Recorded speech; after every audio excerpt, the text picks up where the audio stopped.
श्री शिवाय नमस्तुभ्यम हर हर महादेव। बेटमा इंदौर मध्य प्रदेश से चल रही छठे दिवस की श्री पिपलाद शिव महापुराण कथा समाप्त हो चुकी है और आज गुरुजी ने बहुत ही सुंदर सुंदर उपाय और पत्र पढ़े हैं।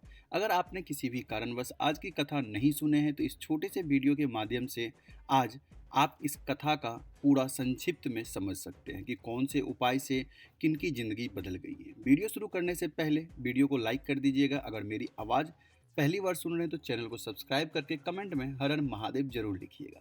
तो पहला जो पत्र आया हुआ था वो गुप्त पत्र था, जिसमें कि उन्होंने अपना नाम नहीं लिखा था। उन्होंने पत्र में लिखा था कि उनके पति 8 साल से शराब पी रहे थे और उनके मोहल्ले का कोई भी व्यक्ति उनसे बात नहीं करता था, उनके घर वाले से बात नहीं करता था। उनके पति को मारते थे, पीटते थे, नाले में भी गिरा देते थे, उनके पर्स से पैसे भी निकाल लेते थे।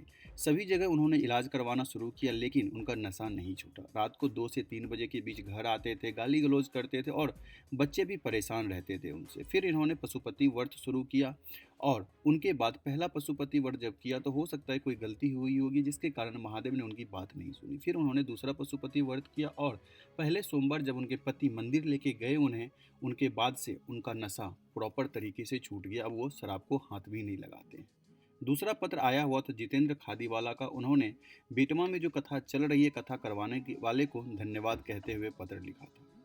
तीसरा पत्र आया हुआ था ललित जी का, जिनके पिता की तबीयत बहुत खराब हो गई थी, सांस लेने में दिक्कत होती थी लेकिन वो डॉक्टर के पास नहीं जाते थे। फिर एक दिन उनके परिवार वाले ने उन्हें ज़बरदस्ती हॉस्पिटल ले गए और जब हॉस्पिटल ले गए तो उन्हें पता चला कि उनकी दोनों किडनियां खराब हो गई।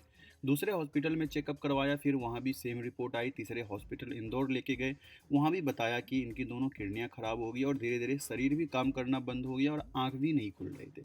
डॉक्टर ने उन्हें हॉस्पिटल से घर ले जाने के लिए बोल दिया। इनके पास कोई ऑप्शन नहीं बचा था महादेव के सिवा। फिर उन्होंने महादेव पे उम्मीद लगाई और किन्हीं अपने परिवार फैमिली मेम्बर से किन्हीं को सीहोर भेज के वहाँ से कंकर शंकर मंगवाया और रुद्राक्ष मंगवाया। कंकर शंकर की पूजा अर्चना शुरू कर दी और रुद्राक्ष का जल 2-2 बूंद करके उनके मुख में डालना शुरू कर दिया और महादेव की दया से 20 मिनट के अंदर उनका आँख खुल गया और डॉक्टर भी बता रहे थे कि अब कोई भी दिक्कत नहीं है। चौथा पत्र आया हुआ था स्वाति जी का। उन्होंने पत्र में लिखा था कि उनके पति चुनाव लड़ते रहते थे लेकिन वो जीत नहीं पाते थे। उनके बाद उनके पति ने उन्हें बोला कि इस बार चुनाव तुम लड़ो, लेकिन उन्होंने मना किया। फिर उनके पति ने बोला कि तुम हर बार महादेव की पूजा अर्चना करती हो तो एक बार लड़के देखते हैं, एक बार लड़के देखो, हो सके तो महादेव हमें इस बार चुनाव में जिता दे। उन्होंने पशुपति व्रत किया और चुनाव में लड़ी।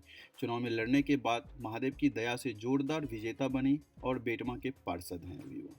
पांचवा पत्र आया हुआ था नितेश वाराणसी जी का इंदौर से। उन्होंने पत्र में लिखा था कि 10वें महीने में गुमशुदा हो गए थे, खोजने पर भी वो नहीं मिल पा रहे थे। परिवार वाले ने बहुत कोशिश की लेकिन उनका कोई पता नहीं चल पाया।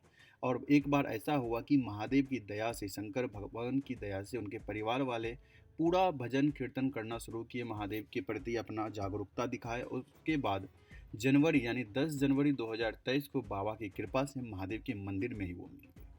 छठवां पत्र आया हुआ था पलक गोयल जी का, जो कि भोपाल मध्य प्रदेश से आया था। पत्र में उन्होंने लिखा था कि 4 से 5 साल हो गए थे, बैंक की तैयारी कर रही थी लेकिन उनका सिलेक्शन नहीं हो रहा था। पत्रिका भी दिखाया फिर भी कोई लाभ नहीं हुआ। किसी ने कहा कि तुम्हारे भाग में नौकरी नहीं है, किसी कोई बोल रहे थे कि आपके भाग में पितृदोष है।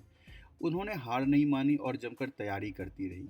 उनकी माता कथा सुनती थी शिव महापुराण की और उन्होंने कथा में जब बताते हैं पंडित प्रदीप जी की 1 लोटा जल महादेव पे चढ़ाया करें और अगर परीक्षा पास करने के लिए आप कुछ कर रहे हैं तो एक बेलपत्री में थोड़ा सा शहद लगा के महादेव पे चिपका दें। उन्होंने ऐसा ही किया और उसके बाद एग्जाम देने के लिए गई। महादेव की दया से उनकी नौकरी जनवरी 2023 में लग गई। बेटमा के ही पास में एक बैंक में उनकी नौकरी अभी लग गई। तो ये सब महादेव की दया है। आशा करता हूँ कि सारे के सारे पत्र मैंने कोशिश की आप लोगों को समझाने के लिए, दिखाने के लिए, जिससे कि आप भी इस उपाय को करके अपने जीवन में लाभ ले सकते हैं। अगर कोई भी दिक्कत आती है तो निसंकोच आप हमें कमेंट बॉक्स में पूछ सकते हैं। मिलते हैं और भी इस तरह की जानकारी के साथ, तब तक के लिए श्री शिवाय नमस्तुभ्यम हर हर महादेव।